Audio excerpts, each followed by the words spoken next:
The royal city of Munich, seat of the Bavarian court, was a frequent stop on the Mozart family's many journeys. This was the first place Wolfgang Mozart had been given a chance to prove his mettle as a musical wunderkind.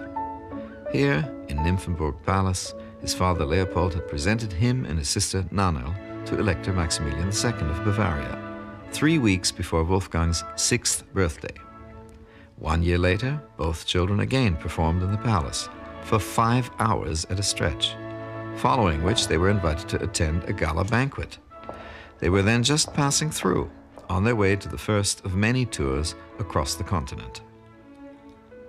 By the age of 25, Mozart had spent some 10 years of his life on the road. By 1790, he had visited the Bavarian capital 8 different times. Munich had cheered his pianistic virtuosity, and the Bavarian court commissioned compositions from him.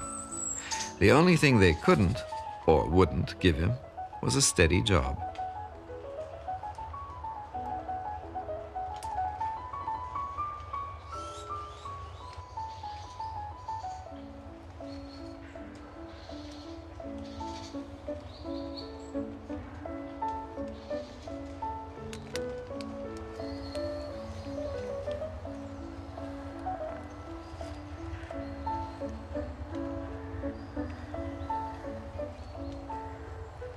Nevertheless, Nymphenburg Palace, the residence of the ruling Wittelsbach family, always had a warm welcome for Mozart the pianist. There were 2 reasons for Wolfgang's frequent appearances in Munich. First of all, it was the first big city on many of his travel routes, which made it a logical way station on his journeys. But far more important, it was a place that was always interested in his piano performances. As a matter of fact, after failing to get the highly influential King of Naples to hear him at the imperial coronation in Frankfurt, he stopped in Munich on the homeward stretch and found His Majesty, who'd had no time for him in Frankfurt, sitting in the Munich audience for his Coronation Concerto K537. When he was a child, one of the ways he astounded his audiences was by the fluency of his sight reading. He could sight read anything. Also, his skill at improvisation was phenomenal, and he often used that skill to provide the big finish at his concerts. He would have such a good time improvising that very often he wouldn't want to quit at all, as he kept adding new and more complicated ideas to his flights of fancy. His piano concertos also contained improvisations. Sometimes the solo part was intentionally left unfinished in order to prevent the music from falling into the hands of dishonest copyists, another sure way for the composer to lose money. K537 is one such example.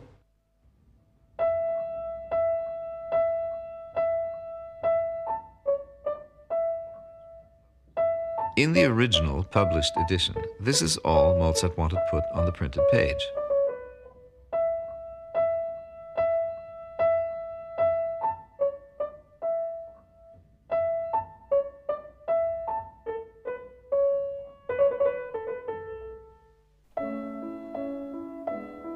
And this is how Mozart expected the performer to fill it out in actual performance. To this day, the cadenza, that passage where the soloist improvises unaccompanied on themes in the concerto, is always left to the artist's discretion, although many of them prefer to use cadenzas recommended by either the composer or other authorities. Beethoven, for instance, wrote several cadenzas for Mozart's concertos. Mozart himself actually wrote one for this concerto, but evidently only for the use of his pupils and himself.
His comments and descriptions of other people's piano playing tended to be scathing and funny.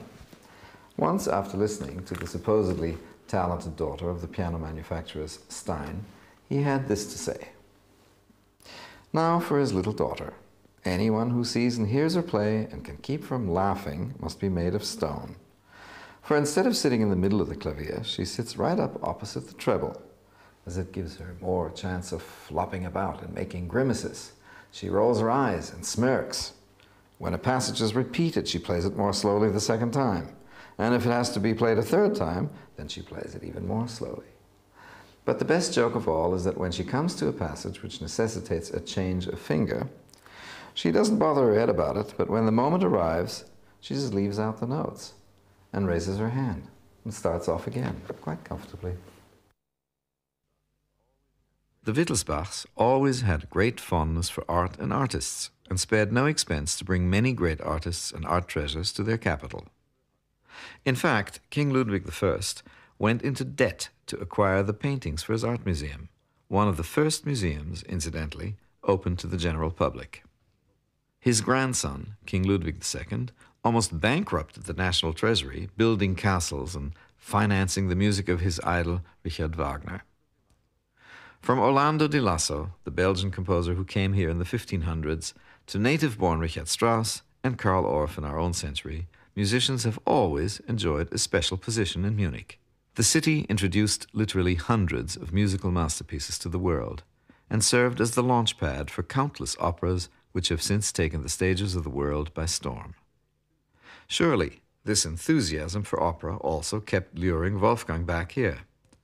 When he was in his teens, his father wrote, Wolfgang's got his head full of opera. He wants to put on performances with young people in Salzburg. I have an inexpressible longing to write another opera, for I've only to hear an opera discussed, I've only to sit in a theatre, hear the orchestra tuning their instruments, and I'm quite beside myself.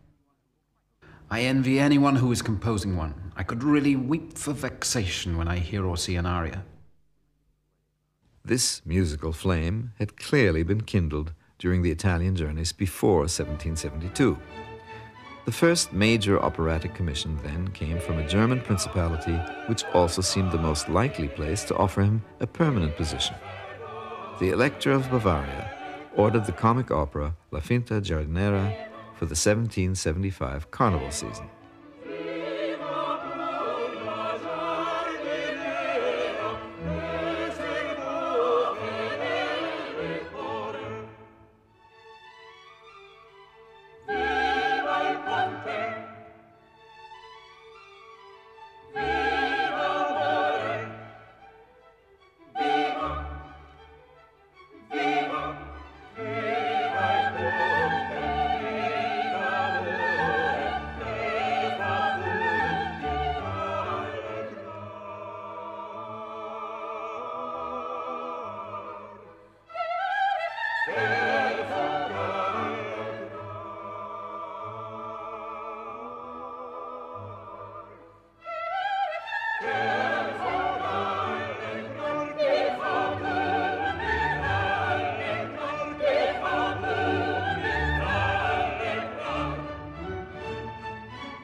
Thank God. My opera was performed yesterday for the first time and was such a success that it's impossible for me to describe the applause to Mamma. In the first place, the whole theatre was so packed that a great many people were turned away, and then after each aria, there was a terrific noise, clapping of hands, and cries of Viva Maestro. Father Leopold's thoughts were geared, as usual, toward his son's future prospects. After all, Wolfgang hadn't gone to Munich to admire the scenery. He expressed himself at first with a certain optimism. To date, it seems that Wolfgang has every hope of writing the opera of the year. Leopold's prediction missed the mark. Yes, the opera was a success, but it was only given 3 times, and there was no follow-up commission for the next year. It was one of those successes that keep returning like a weird puzzle in Mozart's life. They fizzled out at once and did Mozart no material good whatsoever. And so he was back to going from one stately home to another, trotting out his bag of musical tricks. This divertimento, K287, was one of them. Everybody loved it, but when he mentioned a steady job, his hosts begged off, claiming they didn't have all that much influence anyway.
while he was eager for the security to sit back and compose, all his patrons wanted was a show. And he had pinned so many of his hopes to the Bavarian court, especially his longing for that evasive factor, an appointment as court composer. Finally, he managed to arrange an audience with the Elector in hopes of arousing some interest in his compositional work. At 10 o'clock, I was shown into a little narrow room through which His Highness was to pass on his way to hear Mass before going to hunt. When the Elector came up to me, I said, "Your Highness will allow me to throw myself most humbly at your feet and offer you my services." "So you've left Salzburg for good," he said. "Yes, Your Highness, for good." "How is that?" he said. "Have you had a row with him?" "Not at all, Your Highness. I only asked him for permission to travel, which he refused, so I was compelled to take this step, though indeed I'd long been intending to clear out. Salzburg is no place for me, I can assure you. My sole wish, however, is to serve Your Highness." "Yes, my dear boy," he said, "but I have no vacancy. I'm sorry if only there were a vacancy. I assure Your Highness I should not fail to do credit to Munich." "I know," he said, "but it's no good. There is no vacancy here."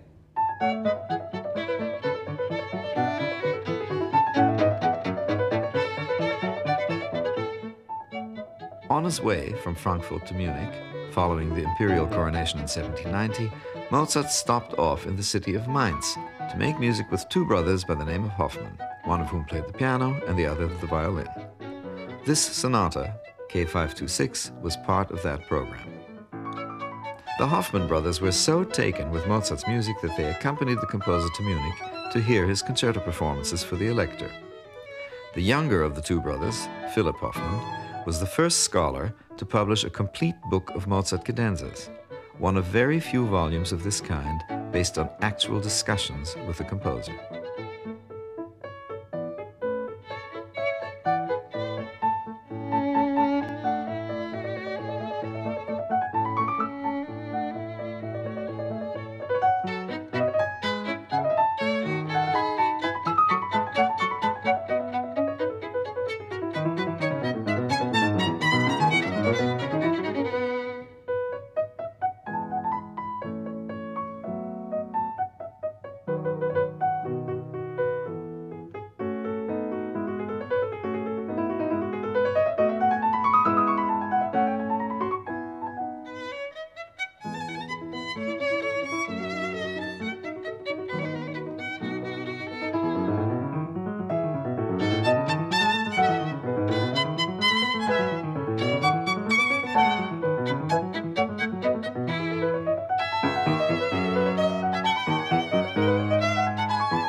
The vision of steady employment, enabling him to devote his life to composing, would remain an illusion here in Munich as well, although there was no scarcity of well-meaning friends and advocates of his cause in this city. 3 years after his unsuccessful interview with the Elector, it was the year 1780 and Mozart was now 24, another commission arrived from Munich, and this one was more like it. Mozart was to compose a grand opera seria entitled Inomeneo. Finally, his dream of composing an opera seemed to be coming true. They had remembered him, and chances were good he would soon be journeying abroad to rehearse a new opera.